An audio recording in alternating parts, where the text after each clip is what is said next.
the community. Question number 3, Metiria Turei. Tēnā koe, Mr Speaker, tēnā koutou i te whare. My question is to the Prime Minister and asks, does he stand by his statement that Mighty River Power's buyback of $50 million worth of shares is, quote, highly normal? Right Honourable Prime Minister. Mr Speaker, yes. Air New Zealand, for example, started the share buyback program last year and is planning to purchase up to 45 million of its shares. Infratil is planning a 65 million share buyback. Telecom did a 200 million share buyback last year. Comvita did a buyback last year. So this is normal business practice, and it's a decision that's made by the board in the interests of the company and its shareholders. Supplementary. Supplementary question, Metiria Turei. Thank you, Mr Speaker. If Mighty River is charging so much for power that it has $50 million lying around and nothing better to do with it than buy back shares, what action has the government taken as the majority shareholder in the company to ensure it reduces electricity prices for families and for businesses? Right Honourable Prime Minister. Mr Speaker, we have a very competitive electricity market in New Zealand. People are free to choose. The member is making a huge mistake in showing her complete lack of knowledge of financial markets if she wants to conflate pricing with the capital structure of the company. Supplementary.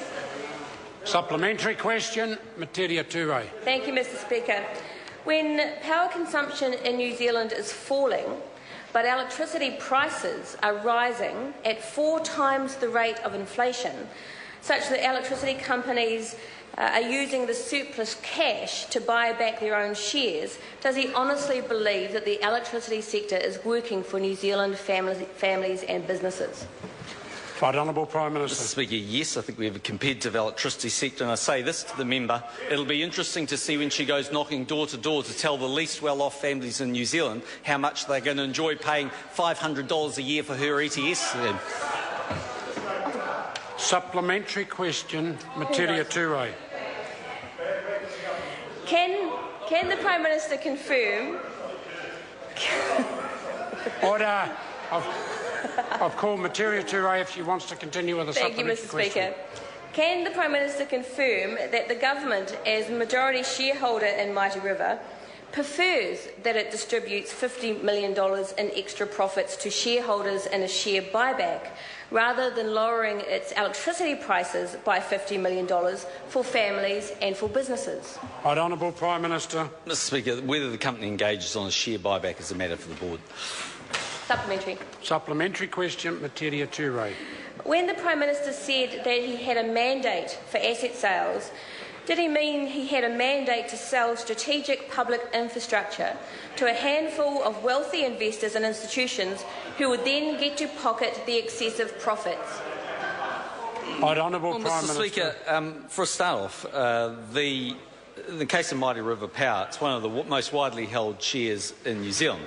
Secondly, at the last election, National had over 1 million people that voted for them, and the election was, to quote the then leader of the Labour Party, which I know you have to go back a few now, but that was Phil Goff when he said asset sales were a referendum on the election. Mr Speaker, when about 90+% of New Zealanders were opposed to smacking, the Green Party said, well, there shouldn't be a referendum and they should just ignore it. Supplementary. Order. Order. Order. Metiria Turei, supplementary question. Thank you, Mr Speaker. If the Prime Minister believes he has got it right and asset sales have been a success for New Zealand, why won't he test that mandate by suspending the sales until after the referendum is held? Well, right Honourable Prime Minister. Mr Speaker, because in the 2011 general election, virtually the entire election campaign was about the mixed ownership model. National received the highest party vote in our party's history under MMP. Labor, well, they got buried. Order, Mr Speaker. Order. The Prime Minister's adequately addressed that question. Mr Speaker, I've finished with the answer. Thank you very much. Further supplementaries. Question number 4, Chris Hipkins. Thank you, Mr Speaker.